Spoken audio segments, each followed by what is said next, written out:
bagaimana Daud ini menyatakan keagungan kasih Allah atau kebesaran anugerah Allah dalam hidup manusia yang dapat dialami dalam kehidupannya, dialami dalam dirinya sendiri.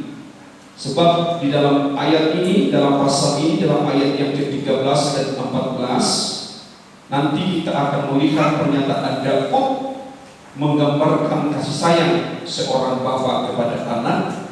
Demikian Tuhan memberikan cinta kasih sayang kepada umat manusia. Puji Tuhan. Dua ayat ini saja kita akan baca dulu. Nanti kita akan melihat bagaimana Allah menyatakan kasih sayang itu kepada kita bagaikan Bapa. Puji Tuhan. Kristen, ya. Seperti Bapa sayang kepada anak-anaknya, Ya.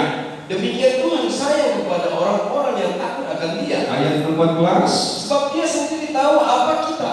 Ya. Dia ingat bahwa kita ini debu. Sebab Dia sendiri tahu apa kita. Dia ingat bahwa kita ini adalah debu. Kasih sayang Bapa kepada anak-anaknya. Tentu Daud adalah seorang bapa. Dia punya anak, dia adalah bapa. Tetapi Daud bisa menggambarkan kasih sayang yang ada di dalam dirinya terhadap anak-anaknya. Demikianlah Tuhan menyayangi kita sebagai orang-orang yang takut akan Dia.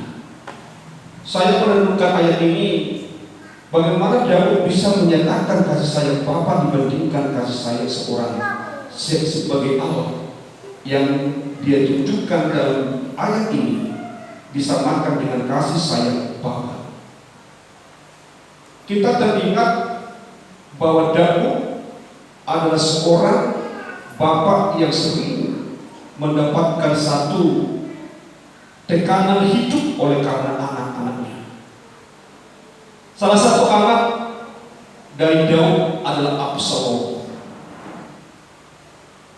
Kalau kita melihat Absalom ini dalam kejahatan yang sangat begitu luar biasa, kita melihat dan kita bisa mengingat sejarah Absalom yang pernah berbuat salah besar terhadap Daud maupun keluarga Daud.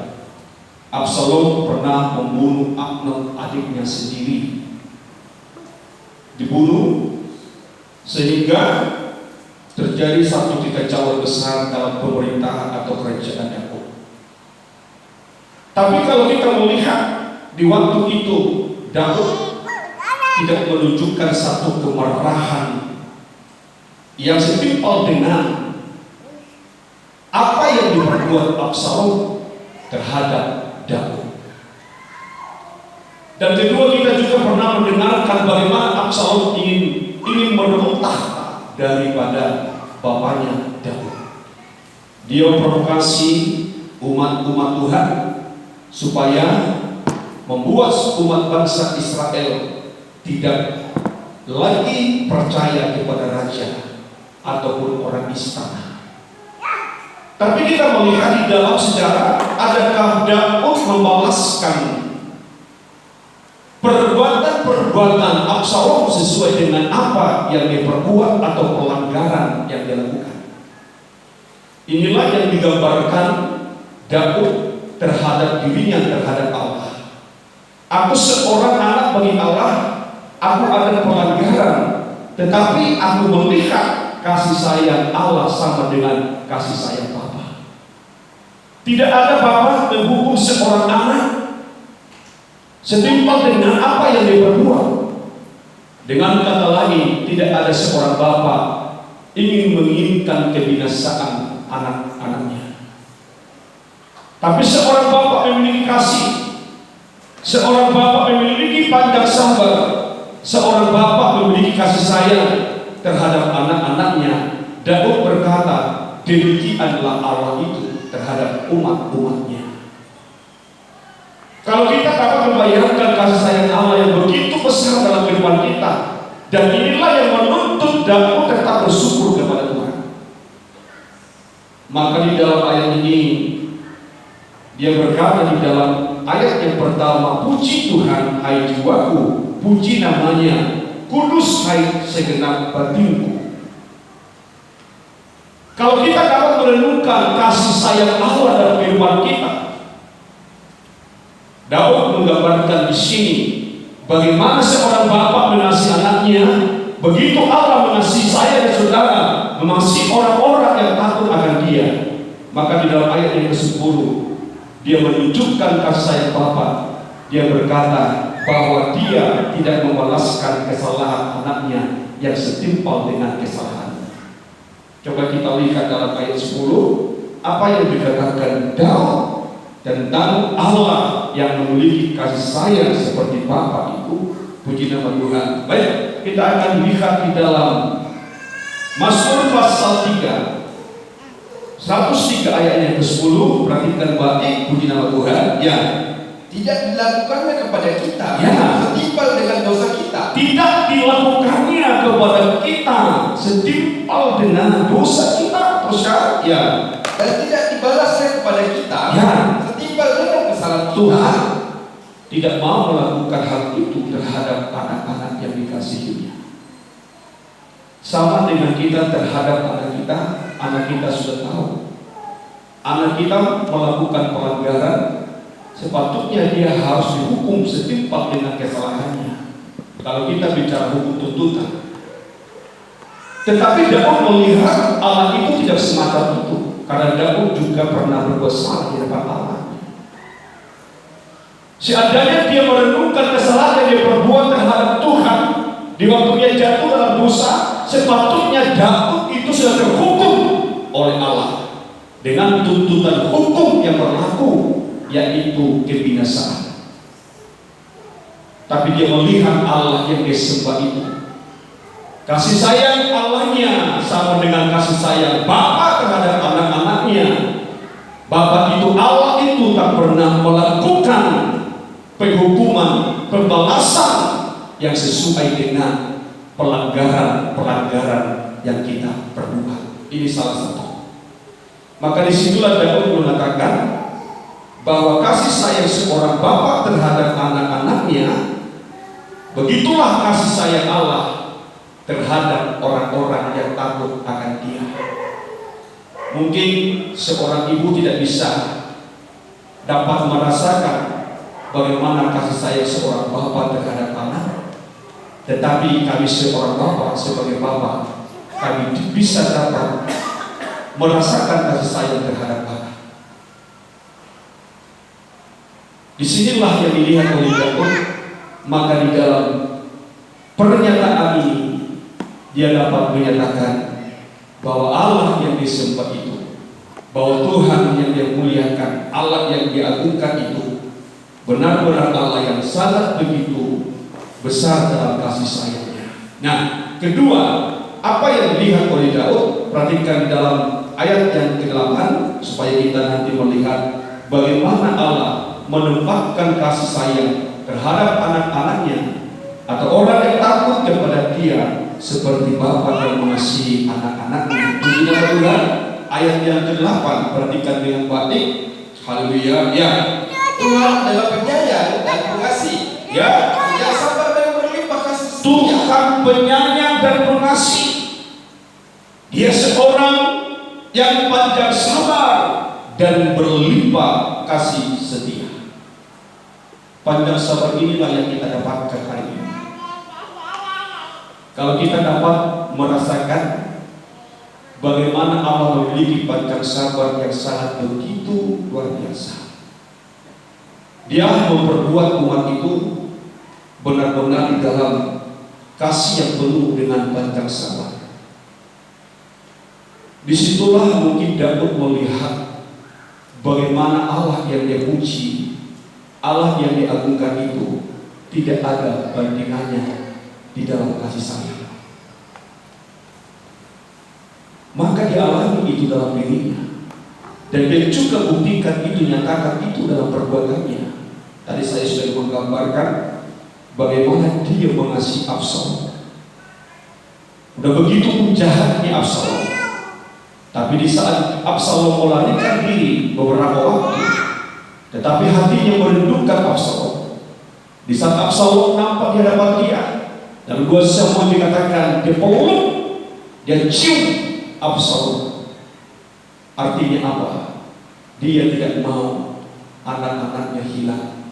Dia tidak mau anaknya binasa.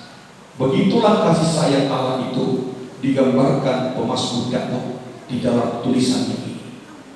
Maka kita harus belajar untuk memuji Tuhan. Kita harus belajar bersyukur akan Tuhan. Dan bagaimana sikap kita untuk dapat membalaskan kebaikan Tuhan itu. Kalau kita merasakan kasih sayangnya sama dengan kasih sayang seorang bapak terhadap anak-anaknya, sekarang bagaimana kita dapat membalaskan kebaikan itu? Bagaimana kita sebagai manusia untuk dapat melakukan apa yang terbaik bagi Tuhan, untuk kita dapat bersyukur kepada Tuhan. Sebab Daud berkata di dalam ayat yang ke-14 ini, sebab dia sendiri tahu apa kita, dia ingat bahwa kita ini adalah debu. Tuhan tak pernah menghinakan umatnya. Walaupun kita diingat sebagai manusia yang begitu rapuh, tak berdaya apa-apa, Tuhan tahu manusia itu debu tanah yang sesungguhnya tidak ada berharga apa-apa. Tuhan tahu saya dan saudara tidak ada bernilai apa-apa sesungguhnya. Karena Daud berkata dia tahu kita debu, tapi Tuhan tak pernah menganggap kita menjadi manusia yang hina dan terhina. Tapi saya dan saudara sebagai anak-anak Tuhan, seringkali kita menghina pribadi Allah lewat sikap, perbuatan, dan juga kejahatan yang kita lakukan terhadap Allah. Daud menyatakan satu pernyataan yang akan mendorong kita bagaimana kita memuji Tuhan, bagaimana kita bersyukur kepada Tuhan. Hari-hari ini saya banyak merenungkan bagaimana cinta kasih Allah itu semakin luar biasa bagi kehidupan orang yang takut akan Dia. Saya dan saudara ada di dalam lindungan Tuhan di masa-masa kesulitan dan masa-masa yang sukar. Dan kita percaya dunia akan masuk dalam suasana yang semakin mencekam. Karena kita sudah menuliskan keadaan itu. Tetapi ingatlah bahwa orang-orang yang takut akan Dia tetap akan mendapatkan perlindungan dari Dia. Saya melihat tanda-tanda yang semakin dekat. Saya coba hitung-hitung dan baca-baca. Kalau Alkitab mengatakan di dalam Injil Matius itu, tanda permulaan itu, kalau engkau mendengarkan terjadi gempa bumi di mana-mana, kata lain gempa itu ada sejak dulu. Tetapi kalau kita melihat di dalam tahun-tahun terakhir ini, gempa demi gempa semakin kita dengarkan di mana-mana. Saya baca artikel mulai 10 tahun terakhir ini sudah hampir 22 terjadi gempa di bumi. Berarti ini tanda Tuhan sedang melakukan peringatan bagi saya dan saudara. Apa maksud Allah di dalam hal ini? Tuhan mau anak-anak yang dikasihinya ingin semakin mendekatkan diri kepada Tuhan. Apa maksud Allah dalam hidup saya dan saudara? Tuhan mau bahwa kita hanya mau berserah ke dalam tangan Tuhan hari ini. Untuk itulah Tuhan mau kita menyembah. Tuhan mau kita bersyukur. Tuhan mau kita benar-benar memiliki hati yang haus akan Dia. Untuk itulah kita tahu seorang Daud yang selalu berharap dan bergantung kepada Tuhan sampai akhir hidup Daud tetap memuliakan Tuhan dalam kehidupannya. Tuhan mau itu terjadi dalam hidup saya, dalam hidup saudara, apabila kita benar-benar mengingat kasih sayang Tuhan seperti kasih sayang seorang bapa terhadap anak-anaknya. Amin. Amin. Kalau ditanya seorang bapak yang benar, saya tidak bicara seorang bapak yang tidak benar. Bagaimana kasih bapak? Oh, bapak saya sangat mengasihi. Bapak marah-marah. Tetapi ingat, Bapak yang marah bukan berarti tidak ada kasih sayang. Tetapi kasih sayang Bapak itu, ingatlah, kasih sayang yang melindungi. Amin. Amin. Itu kasih sayang Bapak seorang Bapak yang takut akan Tuhan. Tetapi kalau Bapak yang tidak takut akan Tuhan, kasihnya tidak melindungi anak-anaknya. Untuk itulah kita mau belajar bagaimana kita harus berserah penuh ke dalam tangan Tuhan. Sebab tangan Tuhan tetap menopang hidup saya dan saudara. Sampai mana Tuhan akan. Kalau kita menjadi orang yang takut akan Tuhan, maka Tuhan akan berikan perlindungan itu, berikan selalu penyertaannya dalam setiap kehidupan kita. Walaupun kita hidup, tapi Tuhan tidak hidup kita hidup. Mari kita datang pada Tuhan. Kita berkata, Engkau ada bersama Tuhan di sepanjang hidupku. Haleluya.